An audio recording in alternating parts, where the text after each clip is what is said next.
Okay, तो resonance अभी आपको पढ़ाते हैं। रेजोनेंस क्या चीज़ है? डेफिनेशन में हम अक्सर देखते हैं कि जब एक सिस्टम, एक बॉडी की फ्रीक्वेंसी अप्लाइड फोर्स की फ्रीक्वेंसी के साथ इक्वल हो जाए तो उसको बोलते हैं रेजोनेंस। वहाँ पे क्लियर नहीं होगा, डायरेक्ट आपको मैं एक डायग्राम बताता हूँ।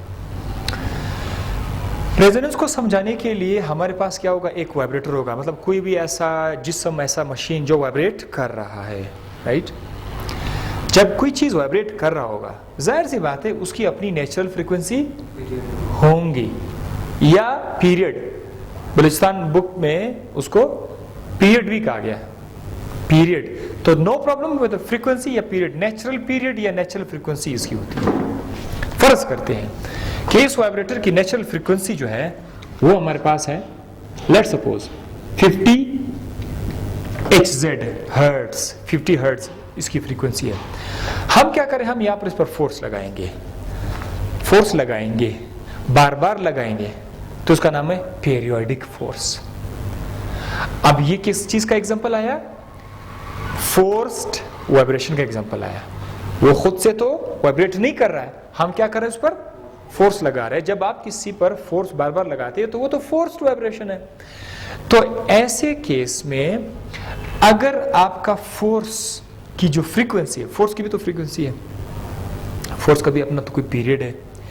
अगर आपकी फोर्स की फ्रीक्वेंसी इक्वल हो जाए इसकी फ्रीक्वेंसी के, लेट्स सपोज आपकी फोर्स की फ्रीक्वेंसी जो है वो भी कितना है? 50 हर्ट्ज है, उसका पीरियड जो है 50। तो दोनों की फ्रीक्वेंसी मैच हो गई, बराबर हो गई, इस सिचुएशन को बोलते हैं रेजोनेंस।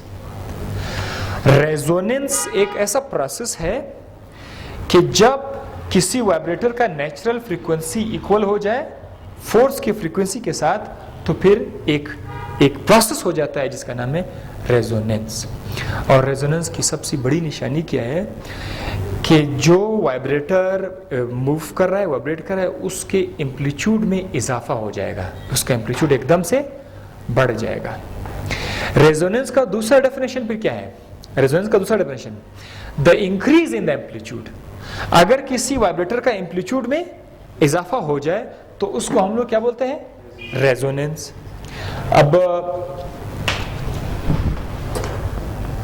लेट्स सपोज इसमें हम लोग रेजोनेंस ला सकते हैं। अगर ये वाइब्रेट कर रहा है, हम आहिस्ता आहिस्ता उस पर फोर्स लगाते जाएंगे, फोर्स लगाते जाएंगे, इसका एम्पलीट्यूड क्या होता है? बढ़ रहा होता है, आहिस्ता आहिस्ता इसका एम्पलीट्यूड बढ़ रहा होता है। So this is called what? Resonance. अगर हम फोर्स लगा रहे हैं, इसका एम्पलीट्यूड नहीं बढ़ रहा है, अगर हम फोर्स लगा रहे हैं, इसका एम्पलीट्यूड नहीं बढ़ रहा है, तो इसको रेजोनेंस नहीं कहा जा सकता। फोर्स अप्लाई करने के बाद इसका एम्पलीट्यूड बढ़ना चाहिए, जितना ये ज्यादा फसाते करेगा उसका एम्पलीट्यूड बढ़ गया। तो अगर किसी वाइब्रेटरी मोशन में एम्पलीट्यूड का जो इंक्रीज है फोर्स की वजह से, उसको भी आप लोग रेजोनेंस कह सकते हैं। यहाँ पर एक डायग्राम है, इससे आपको मजीद समझाएंगे रेजोनेंस क्या चीज़ है। एक सपोर्ट छत के साथ एक रस्सी, हल्की सी रस्सी ले, S1 और S2, उस धागे से आप एक तख्तानुमा कोई सपोर्ट आप लोग लटकाएं। ये ऐसा आपने लटकाया कि ये सारा का सारा जो रॉड है ये आगे पीछे हो सकता है, थोड़ा सा हिल सकता है, ये सारा का सारा रॉड हिल सकता है, आगे पीछे थोड़ा सा हो सकता है। हमने इस रॉड के साथ, चलो आप इस रॉड का नाम दे दें, रॉड का नाम है AB। हमने इस पर कोई इस तरह के पेंडुलम लटकाए, ठीक है? ये कुछ इस तरह छोटे लेंथ वाले पेंडुलम, कुछ दरमियाना और कुछ बड़े लेंथ वाले पेंडुलम लोगों ने लगा लिया। लेकिन हमने क्या किया? जोड़े जोड़े लगा लिया, जोड़े जोड़े में है तो डिफरेंट लेकिन पेयर्स में। मिसाल के तौर पर ये जो A है, ये वाला पेंडुलम, इसकी लंबाई इसके साथ इक्वल है, इसका मतलब इसका टाइम पीरियड और इसका टाइम पीरियड आपस में इक्वल है। ये दूसरा पेंडुलम है B बार, इनका पीरियड आपस में बराबर है लेकिन ये बाकी से डिफरेंट है। इसी तरह ये जो दो पेंडुलम है जोड़ा है, इसका लेंथ ज्यादा है, इसका अपना टाइम पीरियड है। तो हम लोगों ने तजर्बा किया, इन सब को हमने सस्पेंड किया। हमने इनमें से एक पेंडुलम पर हमने फोर्स लगाया। हमने क्या किया? इस पर फोर्स लगाया। चलो आपने सी जो सी है इस पर मैंने फोर्स लगाया, थोड़ा सा उसको मूव किया। किस तरह मूव किया? सारे के सारे पेंडुलम इस तरह से लटक रहे हैं ना, ऐसे साइड पे लटक रहे, ठीक है। तो हम उसको ऐसे मूव नहीं करेंगे, वो आपस में टकराएंगे क्योंकि इसके साइड पर और भी पेंडुलम है तो टकराएंगे ना। आपने क्या करना है? इस तरह से उसको फोर्स करना है। कौन सा पेंडुलम को? सी को। आपने उस पर फोर्स लगा लिया, ठीक है। जब आपने इस पेंडुलम पे फोर्स लगाया तो ये जो फोर्स है ये इस धागे से की मदद से ट्रांसमिट करता हुआ इस पे रॉड पे आया गया, तो ये सारा रॉड मूव करेगा कि नहीं? जाहिर है सारा का सारा रॉड जो है ये भी हिल जाएगा। तो इसका मतलब ये जो फोर्स है वो इस रॉड के जरिए इस पेंडुलम को भी मिलेगा, ये फोर्स इस पेंडुलम को भी मिलेगा, ये फोर्स इस पेंडुलम को भी मिलेगा। तमाम के तमाम पेंडुलम्स पे वो फोर्स लगेगा, ठीक है। अच्छा, सब पर फोर्स लग रहा है, लेकिन आप अपना तजर्बा जारी रखिएगा। आप पेंडुलम सी पर मुसलसल क्या करते जाओ? फोर्स अप्लाई करते जाइए। कुछ देर के बाद आपको नजर आएगा कि सारे के सारे जो पेंडुलम है वो इतने मूव नहीं कर रहे हैं, या स्टेशनरी समझो, लेकिन ये जो पेंडुलम है ये पेंडुलम वाइब्रेट करना स्टार्ट करेगा। कौन सा?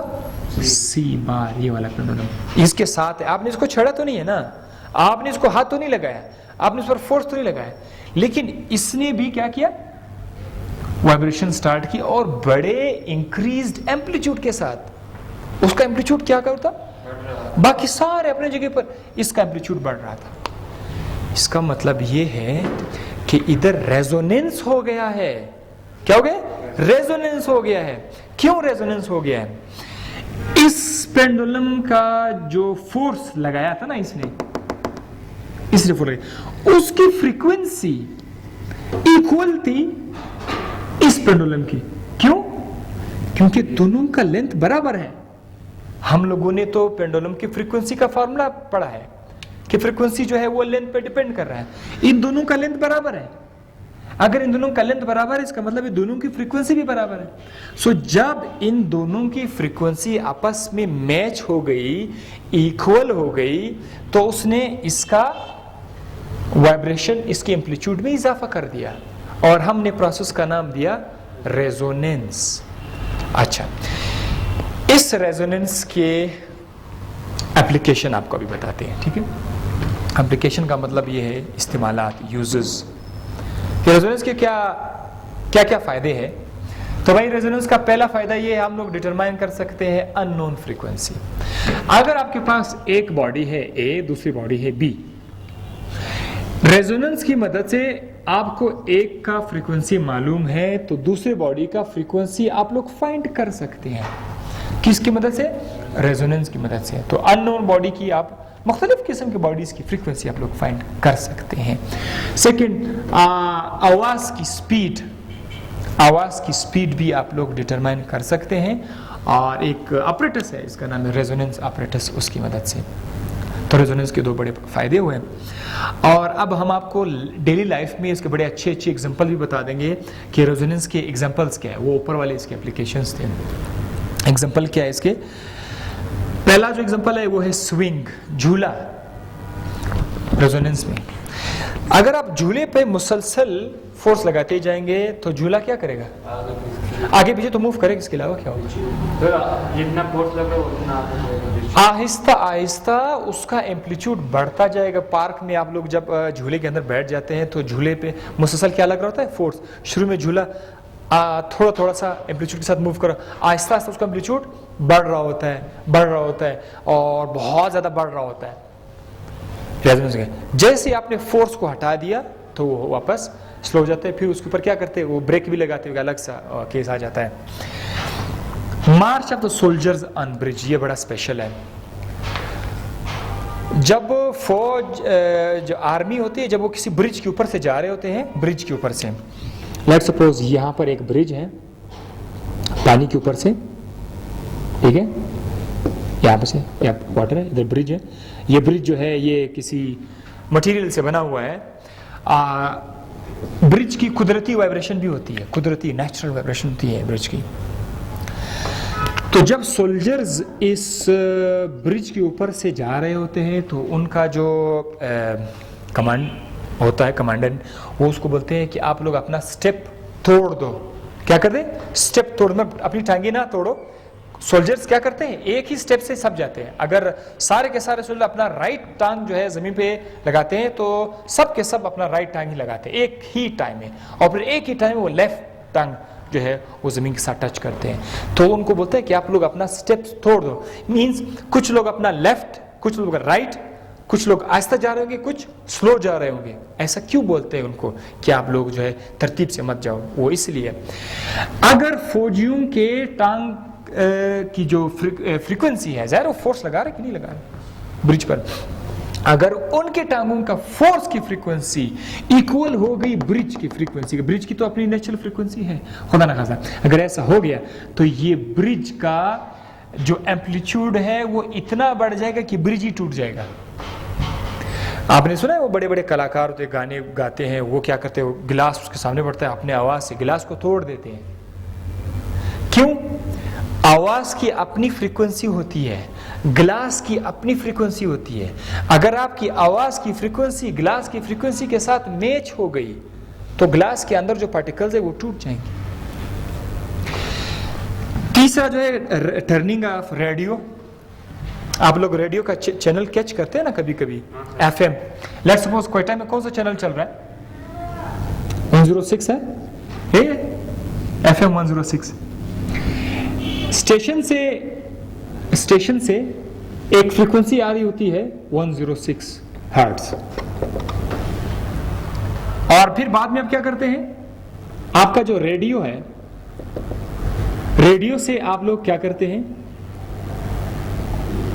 रेडियो के अंदर जो एंटीना लगा हुआ होता है, वो जो एंटीना होता है, एंटीना के जरिए आप लोग अपनी फ्रीक्वेंसी भेज देते हैं, राइट। बटन को रोटेट करते वक्त दरअसल आप लोग क्या कर रहे हैं, आप लोग उसकी फ्रीक्वेंसी चेंज कर देते हैं। अगर आपका रेडियो की फ्रीक्वेंसी 50 है